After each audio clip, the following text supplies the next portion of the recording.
When Laurie and Amy meet in Nice, they have not met for 4 years and Laurie is impressed how much Amy has changed.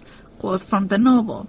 Amy was gratified, but of course didn't show it, and demurely answered, "Foreign life polishes one in spite of oneself. I study as well as play, and as for this," with a little gesture towards her dress, "why tall is cheap, pose is to be had for nothing, and I am used to making the most of my poor little things."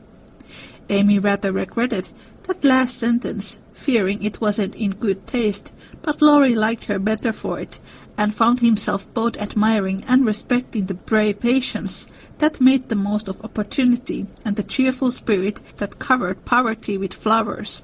Amy did not know why he looked at her so kindly, now why he filled up her book with his own name and devoted himself to her for the rest of the evening in the most delightful manner, but the impulse that wrought this agreeable change was the result of one of the new impressions which both of them were unconsciously giving and receiving. Amy and Laurie spent a great deal of time together in Europe in the books. They went to picnics, dancing, sightseeing, and it has always been rushed in the films, or not shown at all. Laurie is disappointed when he hears of Amy's plans to marry wealthy Fred Vaughan, and he reminds her of the Amy he once knew. Amy who valued love more than wealth. At the same time, Amy is disappointed by Laurie's behavior, the way he dwells in self-pity and doesn't even try to be useful. They both reminded each other of something that they had forgotten about themselves, and that unleashes process of self-discovery in both characters, and this growth process that Laurie goes through has never been adapted. Between the movies from 1917 and 2019, it's never there.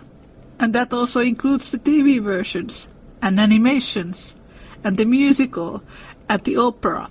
The biggest problem with Joe's and Laurie's relationship is that they are never equals, and that bothers Joe. Even in the first part of the novel, Joe is always aware of the financial difference between her family and the Lawrences, but also when Joe grows, she becomes a lot more interested in learning, and she would like to go to university, and she struggles to be the person she wants to become with Laurie, because he is stuck and very lost about what he wants to do with his life, and he's really not interested from school or work. Laurie is a party boy in college. The maternal care that Joe has for him becomes more toxic. Amy is the one who gets through him, and maybe the fact that they had not seen each other for such a long time participated into that. Louisa May Alcott's original name for Little Woman Part 2 was Leaving the Nest, which suggests that Louisa had a plan what the life was going to be for her characters. And if you have listened to earlier episodes on this channel, we can trace the love stories in Little Woman to Louisa's favorite books, and the relationship between Joe and Friedrich seems to have been something that Louisa wanted for herself. Little Woman Part 2, or Good Wives, tends to be an underrated book. This is a quote from Little Woman fan Dana. I'm sure there are many different reasons for why Good Wives is underrated, but two very plausible ones I can think of are this. 1. People aren't interested in the characters once they've grown up, and 2.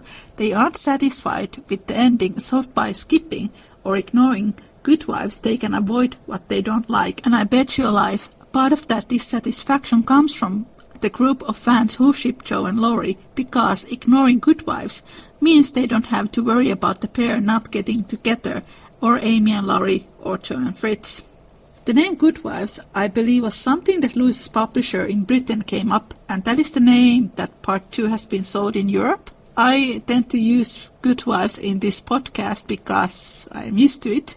I know it can confuse some people. I personally always thought that Good Husbands would have been a better name, or Good Matches, but I suppose that was too modern. But I do like the name that Louisa had come up with, Leaving the Nest. Here are some quotes from canon fans. Joe and Laurie shippers want to believe Laurie accepted Joe for who she was and he didn't care for high society. That's a lie. He loved his rich life, and Joe's crippling drove him crazy. A good part of this is that they focus so much on the hypothetical happily ever after, instead of seeing what the happily ever after would look like. When Amy and Laurie are in Nice, the role that Amy takes, it is traditionally seen as more masculine. She is stern but not provocative.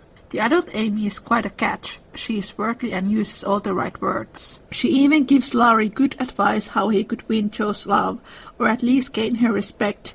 But most of all, Amy wants Laurie to shape up his act for his own sake. At the same time, Laurie reminds Amy, isn't love a better option than money? Amy's lecture proves how much deliberately Laurie was feeding his heartache out of spite. She was right to lecture him, and only one who got through him. Also to be noted, Fred wanted to marry Amy despite of her being poor, but because Amy was a true lady and Fred genuinely liked her. Yet the reason why Amy wanted to marry him was that she could take care of her family. In her heart, she knew that it was wrong for both Fred and her, and Laurie reminded Amy to examine her own heart. After leaving Nice, Laurie went back to his grandfather. The relationship between the two has improved a great deal since he first moved to live with him, but now it is even better because of the internal change that has started to happen inside Laurie. Quote, when he looked about him for another and less intractable damsel to immortalize in Melodie, memory produced one, with the most obliging readiness. This phantom wore many faces, but it always had golden hair, was enveloped in a diaphanous cloud, and floated airily before his mind's eye, in a pleasing chaos of roses, peacocks, white ponies, and blue ribbons. He did not give the complacent rate any name, but he took her for his heroine, and grew quite fond of her. As well he might, for he gifted her with every gift and grace under the sun, and escorted her, unscathed, through trials which would have annihilated any mortal woman.